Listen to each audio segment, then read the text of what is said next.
Hey, Carly, welcome to the show. As a way of getting started, give us a little background on yourself. Yeah, absolutely. Thanks for having me, Brian. I started out in sales about 4 years ago.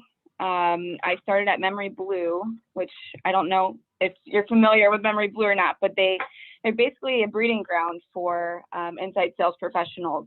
And I got fortunate enough to work with a lot of technology clients and help them with their inside sales strategy. So over time, I ended up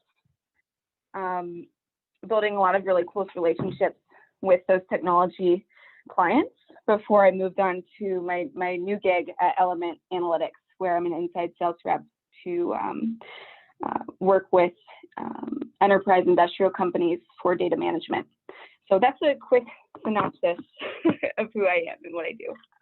And what was it like? Because I do know Memory Blue, and that market is pretty tough, isn't it? Yes.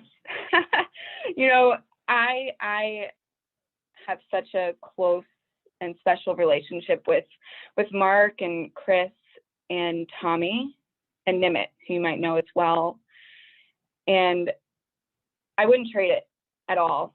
It was a really difficult decision, but as most folks know, you just have to evaluate where you are in your career before you move on. And I wouldn't be where I am without them at all. So I'm very grateful for the time that I had there, and I still am really close with everybody there.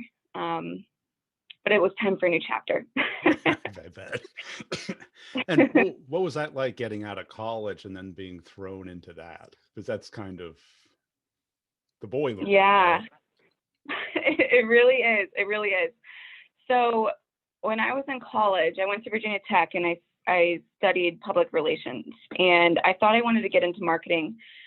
And what I noticed when I was interviewing or even applying jobs, nobody wanted anybody without experience.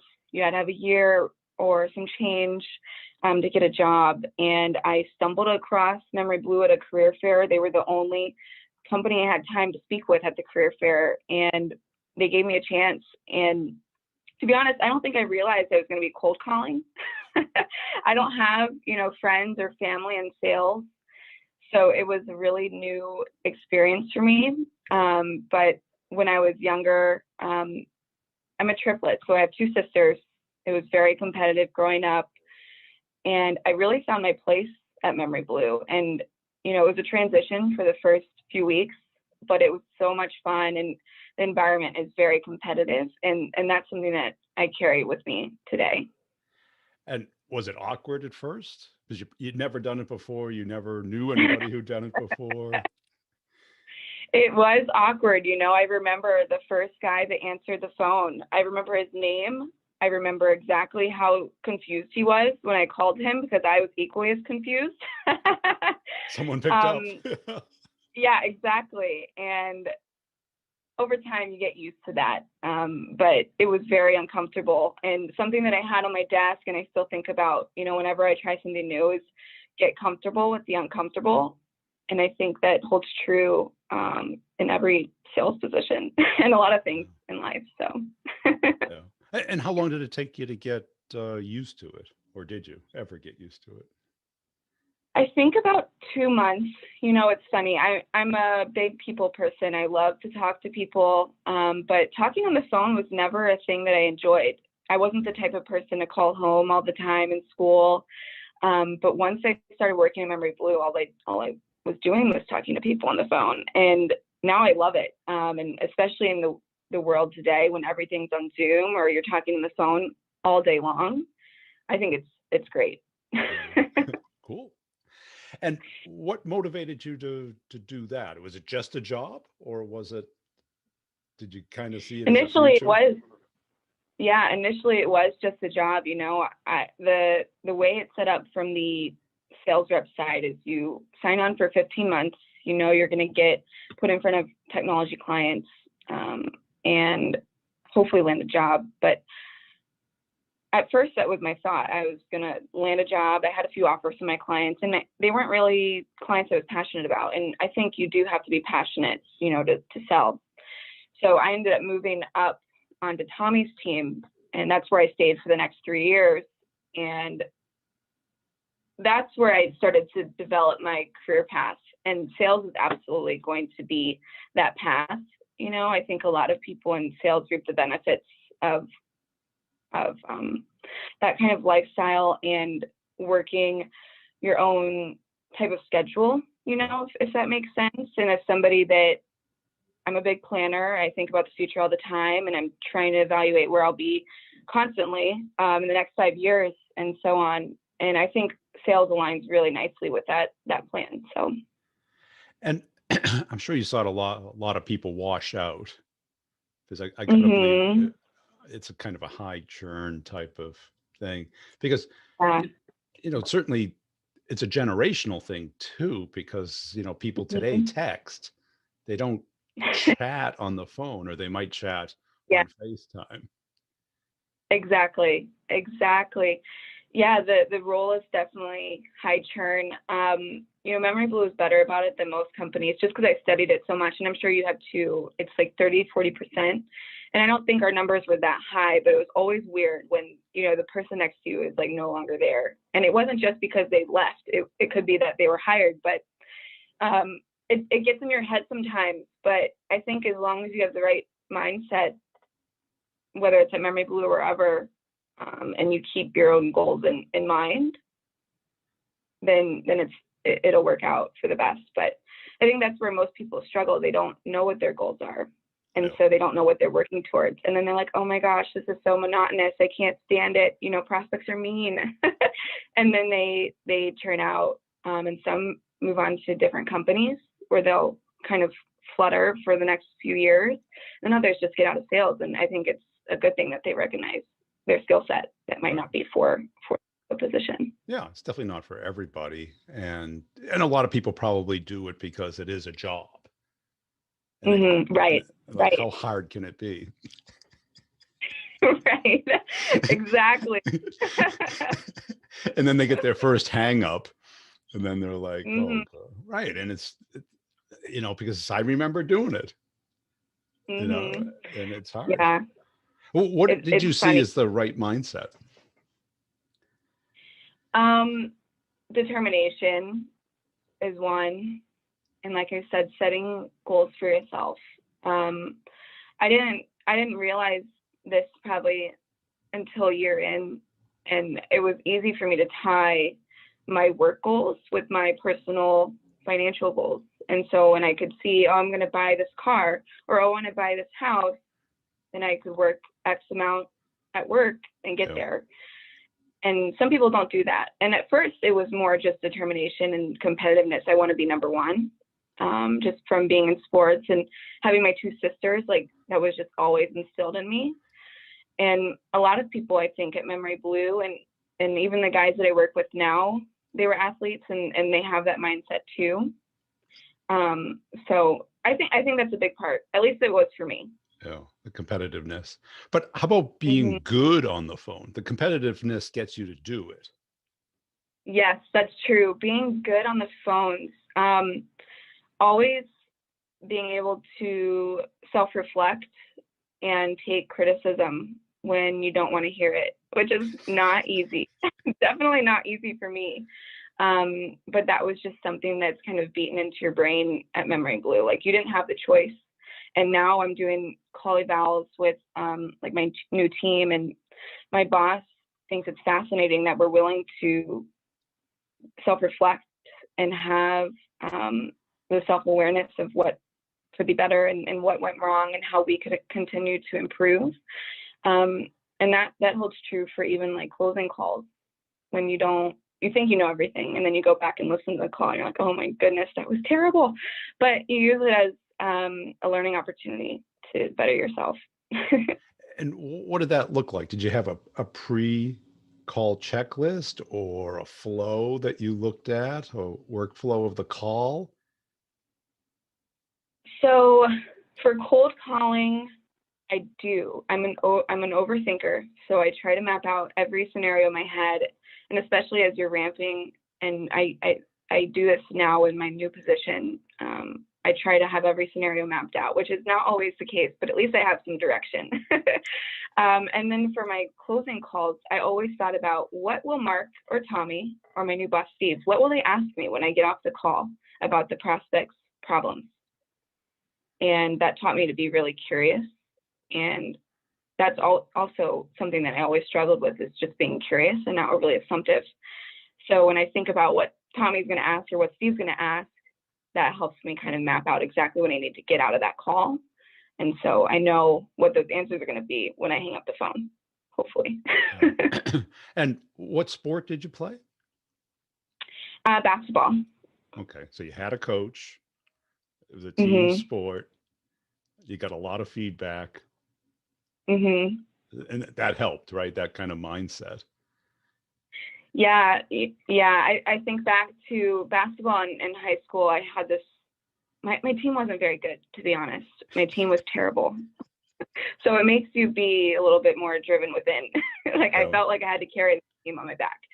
And I had a coach that also realized that my sophomore year when I joined the varsity team, and I always had this goal to be first team. And I knew that the head coach for this woman she was an assistant coach, but I knew the head coach didn't have the heart to tell me what I needed to do to get there, which is frustrating. Yeah. So I had my dad keep me stats and tell me what I need to do, and I would go home and 30-degree weather and play and as long as I could until my mom was like yelling at me to come inside.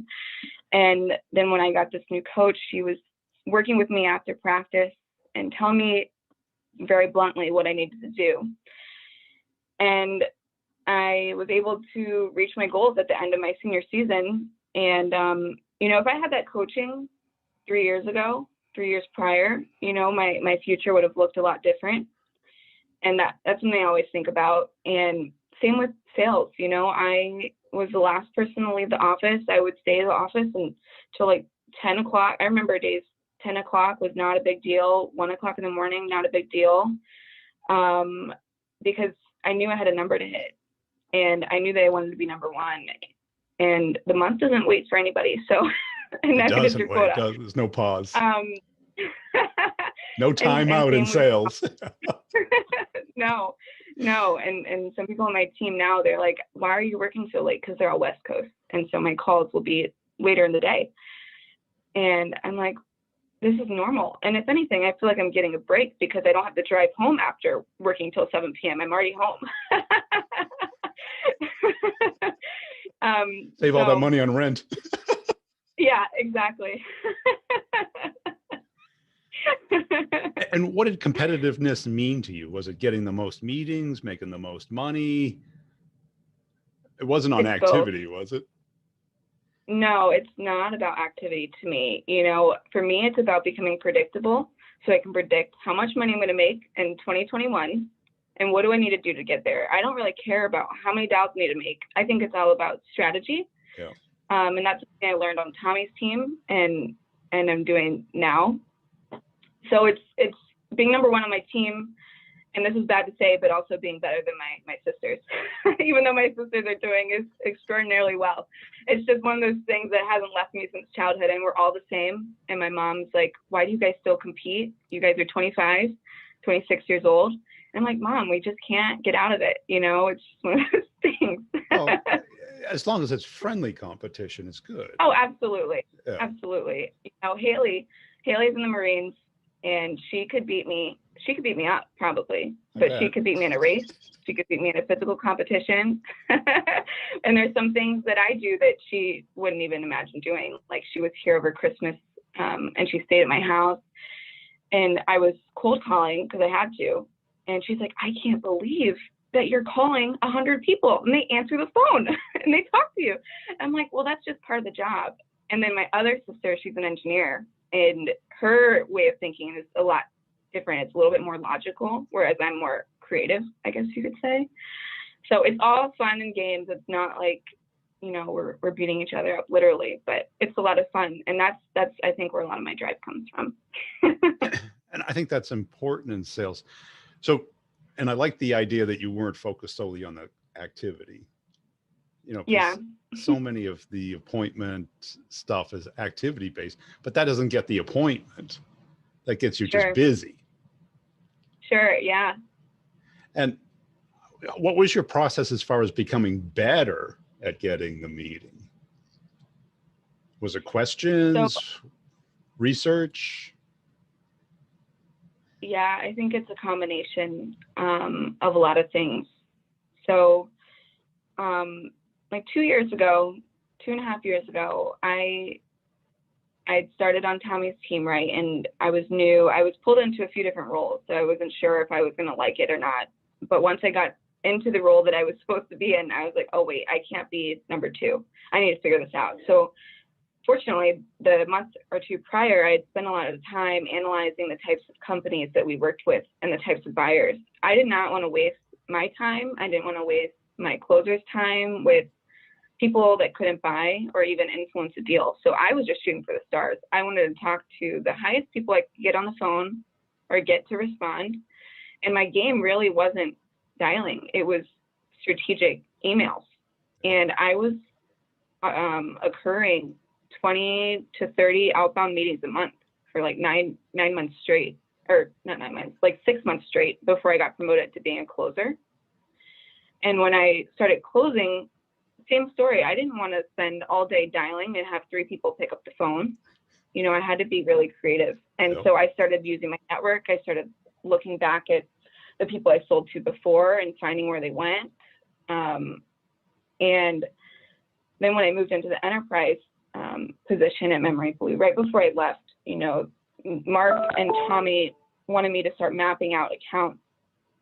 And that was a little bit difficult because we didn't understand if there was pain associated with these accounts. We were kind of just mapping them out. We hadn't had a ton of conversations, but I knew that was something that was important. And so when I came to Element and I finally got settled in, this was probably 2 months ago, I started to listen into the calls that we were having and understood that there's pain. And we're talking to people that are low level. They don't know who to point you to because we're selling to Fortune 1000 companies. And there's obviously thousands of people in these companies. And so what I've been working on the last 2 months, which is a little bit of a stretch, the last couple of weeks really focused on is mapping out these accounts based on what I know from previous conversations. And I'm able to create these really awesome org charts. And my goal is to make my next meeting really impactful. And we're starting to see some of that come to fruition and some of the accounts that people before me were working for a really long time. And where these cycles, they haven't gotten predictable because we're a startup. And my goal is to make things predictable here. And with the account mapping, I've noticed the cycles are moving a little bit faster. We're getting into more meaningful conversations a lot quicker. And hopefully that'll turn into some deals won in Q1. So that's my thought. I can't speak to numbers exactly just yet, but that's what I find most important. And I'm sure at Memory Blue, but I'm not sure about your current company. How did you learn all the technology and stuff? Because it's a lot. Yeah, it is a lot. With Memory Blue, it was unique because it wasn't that I had to understand the technology as much as I needed to earn the prospect's trust. Yeah. To be honest with you, like my current job was a client, and I knew the highest level of what they did. And so when I came here, the first month or two was really trying to understand the jargon, and that was the adjustment. It wasn't really the cycle so much because there are some similarities between the services and the sale for software, but learning the jargon, I just had to break it down into my own words. And so I was doing a lot of digging online.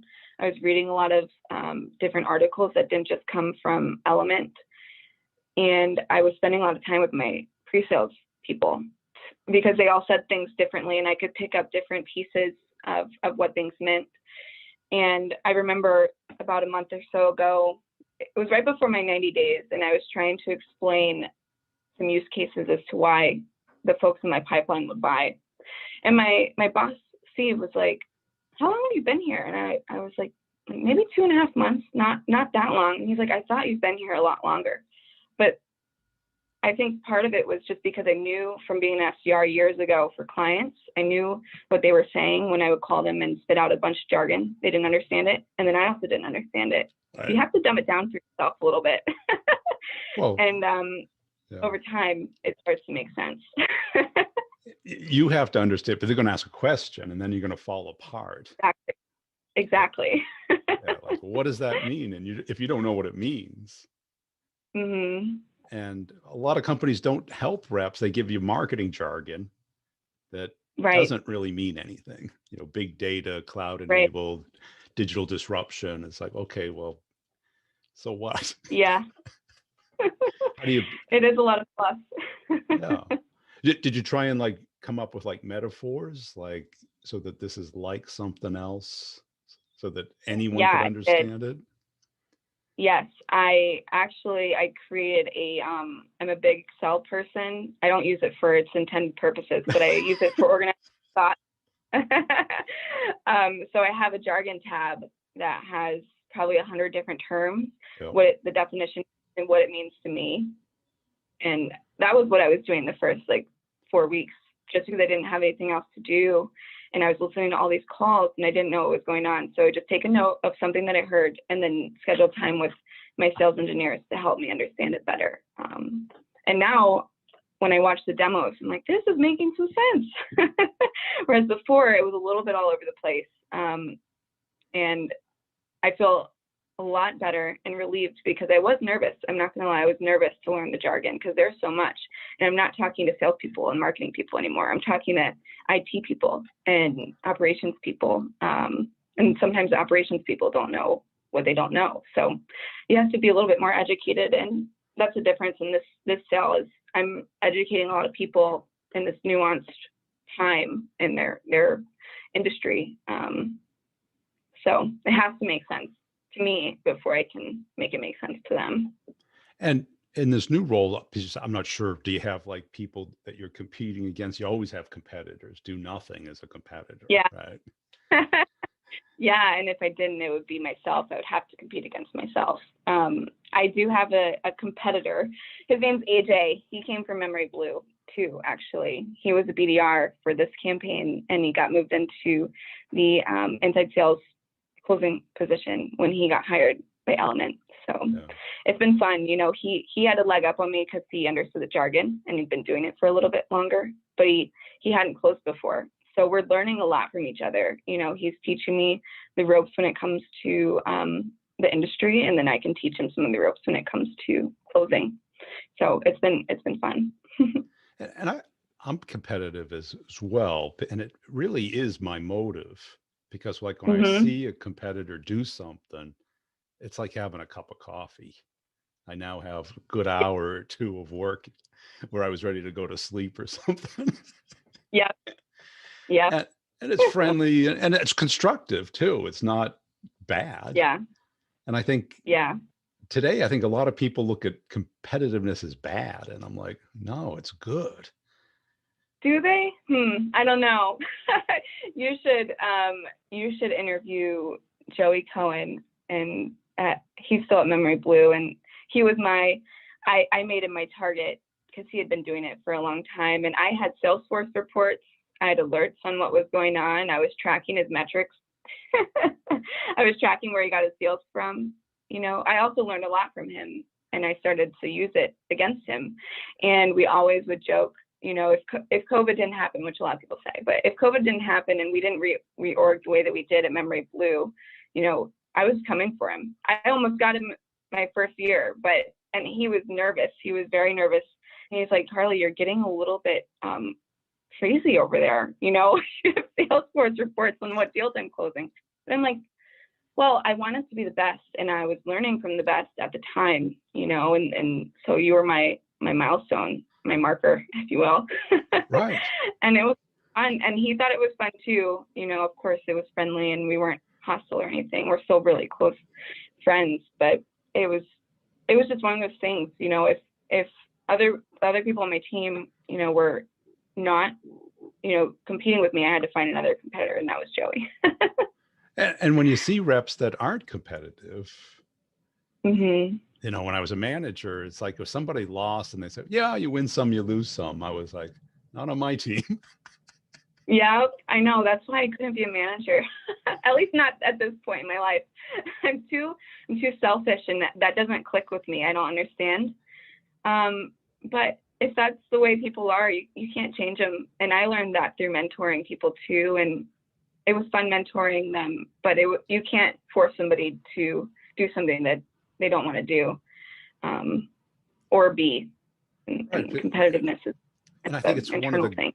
good things that comes out of hiring people who have played sports, Mm-hmm. because, or middle children, people who had Yeah. to constantly compete for food, attention, Yeah. things, right?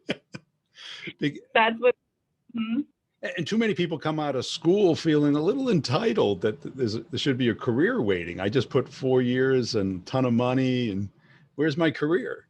And it's like, Mm-hmm. it doesn't work that way anymore. I know, unfortunately. And you know what? The interesting thing about the job that I have and the job from Memory Blue, I don't think that college did me a ton of good. I could have probably done it without going to school, but college teaches you a lot of the life lessons. I think it's just interesting, to your point, coming out of school and expecting a job. The market's not the way that it used to be, I suppose, and things have changed so much. But Cool. Hey, this has been a fun conversation. Where can people go to connect and follow you? LinkedIn. Just search Carly Armentrout. I don't think there's any others on LinkedIn. There aren't. But I'm at Element. I'm at Element now, so feel free to follow me, connect with me. I love giving advice to up and coming sales professionals or people that are trying to find their path. I do that a lot for Tommy still, and if anybody needs advice, I'm happy to give it.